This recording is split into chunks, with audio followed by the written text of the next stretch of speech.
Go ahead, just walk right in there.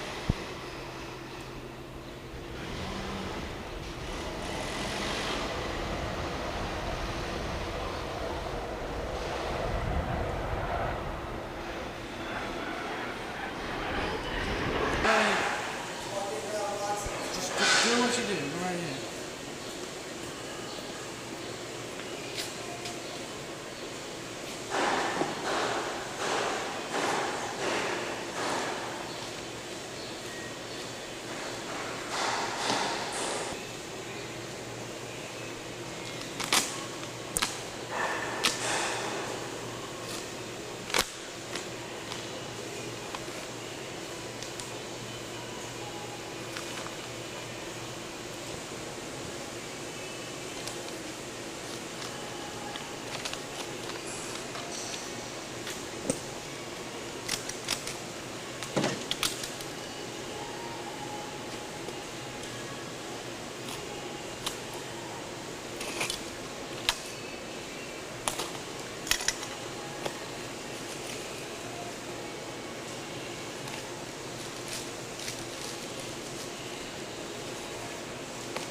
Picks up the wrong staple.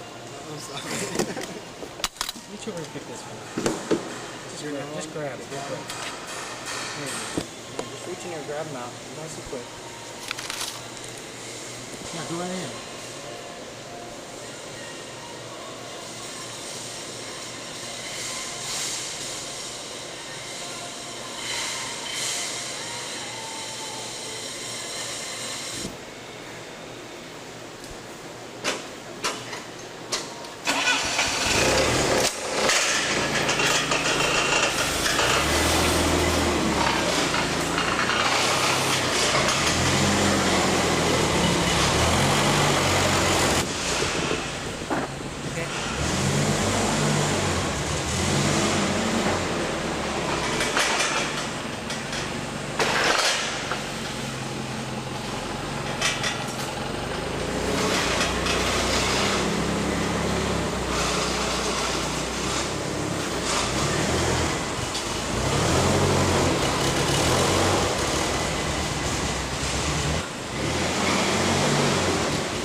name's Jeffrey D. Lowe, Jeffrey, Lowe, Lowe, and I'm Senior Airman in the United States Air Force. Senior Airman? Mm-hmm. There's a difference? Yeah. I'm the highest airman there could be, I guess. Oh, okay.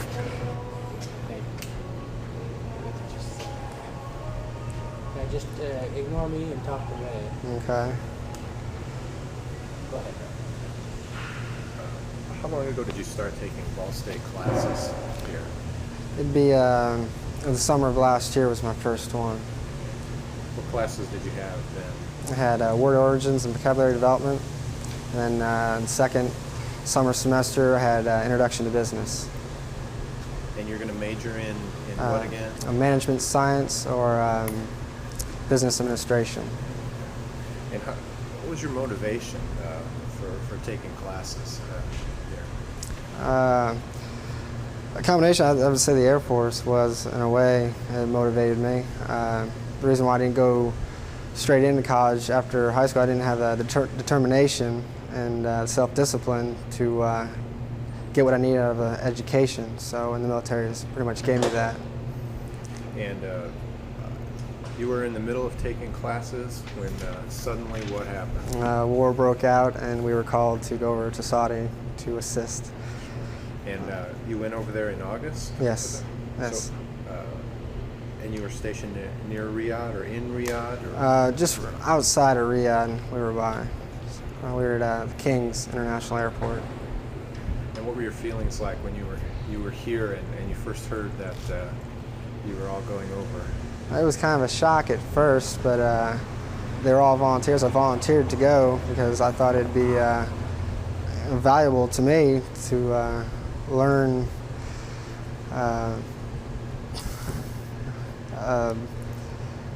going through a war. What it'd be like going through a war. Sure. Was it anything like you expected, or were you pretty well prepared? It wasn't what I expected. They a little bit over-prepared us, I would think. They told us we'd see a lot of action, and of course we didn't. Where you were at, you didn't see. We saw some, but not like they were saying. Sure. So. Did you see the Scuds coming in? Yes, I saw 2 of them. 2 of them. Mm-hmm. So can you relive that experience for us a little bit when you heard the sirens, of course, first, yes. and then what was it like?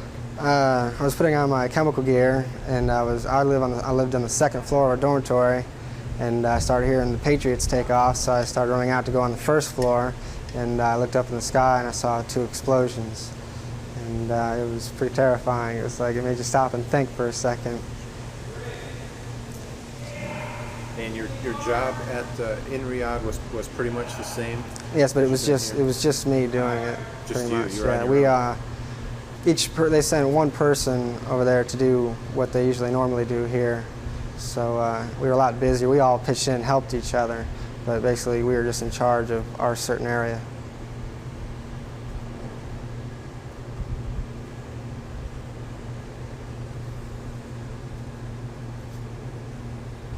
And did you have any trouble adjusting to the Saudi culture when you got there? A bit. It was more just like shock, because when we first got there, we were pretty much one of the first ones in Riyadh, and there was a lot of Kuwaiti refugees there, and support was amazing from them. So it was a little bit easier. The heat was kind of hard to get adjusted to, but besides that, we stayed in the hotel we were at for about a month, and then we were just really separated, and I really didn't see any Kuwaitis or Saudis for the last 6 months I was there.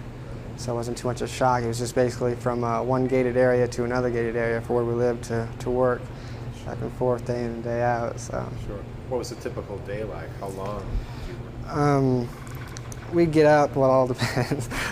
We'd get up at like 6 o'clock and have to be in at work at 7, so we'd eat and take a shower, get dressed, and get on a bus and go to work.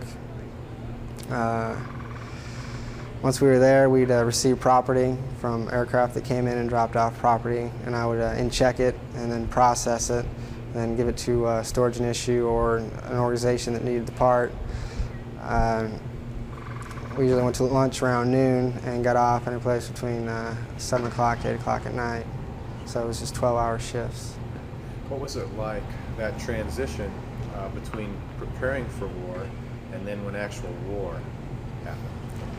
It was like you kind of couldn't wait for the war to start. We waited so long. I know a lot of people when we first left thought we were going directly into a war, and we waited for 4 months before it ever even started. And the night it started, everybody was like really relieved that it had started, and we were glad, so we knew it was just one step closer to us going home.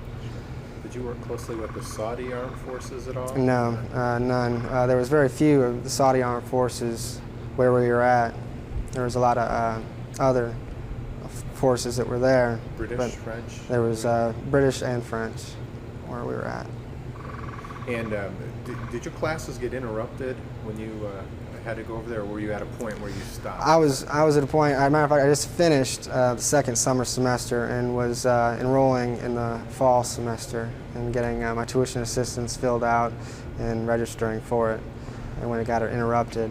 And so even when I was gone, Ball State sent letters to my home address asking where my money was. I don't know, asking where my money was for the classes.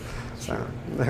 And when you got back here to Grissom, was there another adjustment? You're 7 months away in a hostile environment, and was it pure relief, or was there another adjustment to go through? There was another adjustment. It's like when I got back, we didn't have any outlets the whole 7 months you were there. You couldn't go out and get wild. And when I came back, going out, it was just looking around. It was just really different.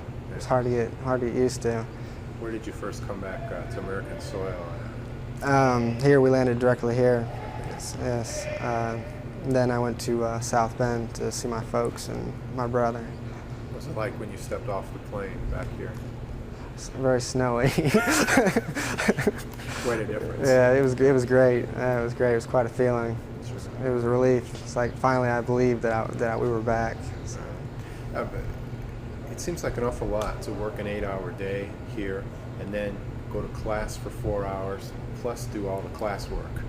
You're an awful busy guy. How do you handle that? Just find time wherever I can. It's not as difficult as I really thought it would be. A lot of the teachers, I think, know that we work an 8-hour day or so and go to classes. So I think it's a little bit more lax with us as far as than a regular student would be down at the university. Yes, we do have a lot of homework, but they give us plenty of time to accomplish it and get it done. A little more understanding. Yes, a little bit more understanding. And your classes, have you brought up your experiences in the Gulf in any way, either geography or anything like that? No, not yet. Haven't. Not yet. Hasn't happened. No, not yet. If this base were closed, you couldn't take the classes, right? No. Where would that have put you? Well, if this base was to close, any other base they would send me to is bound to have an education program. It's like when I was in Japan, I was overseas, and at the University of Maryland and Texas taught over there. I took a class at the University of Maryland when I was over there. So your plans are then to transfer to Ball State. How is that going to work out? I got an early separation from the service. I wasn't due to get out until September. The classes start in August. So I got an early separation. I get out the 1st of July. I've already registered for classes down there. And right now I'm trying to get tuition assistance. The Air Force pays me some. And just go down there and start taking classes. August 22nd, I believe they start. So you will be out of the Air Force? Yes, the 1st of July. Okay. Are you single, married? Single.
Just walk one into the right.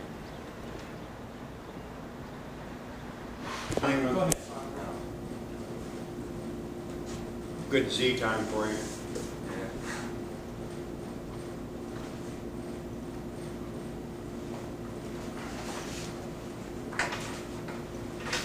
Okay.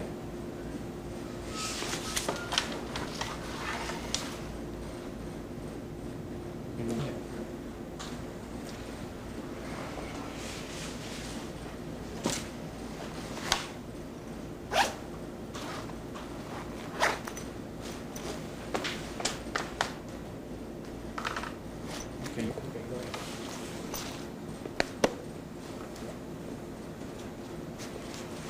I'll do that then before you put that out. Okay.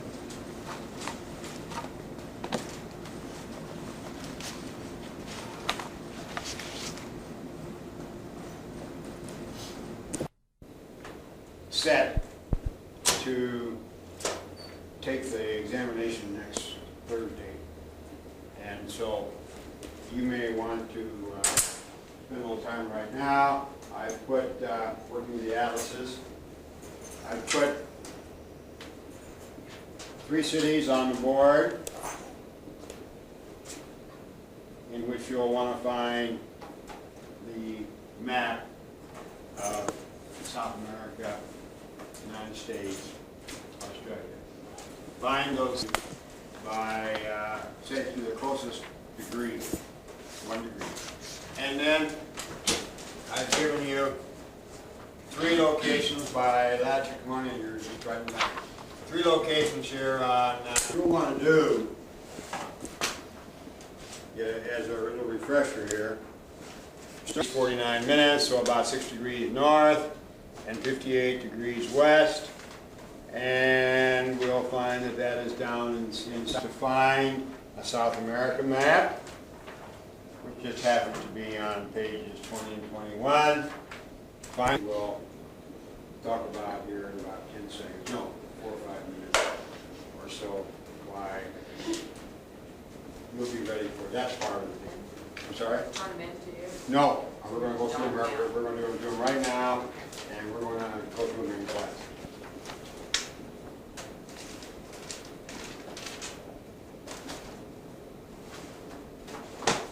While you're working, my plan tonight is we'll go through this review. I'll talk a little bit about Earth-Sun relationships next Thursday. And then you may ask any questions you like about the handout exercise I gave.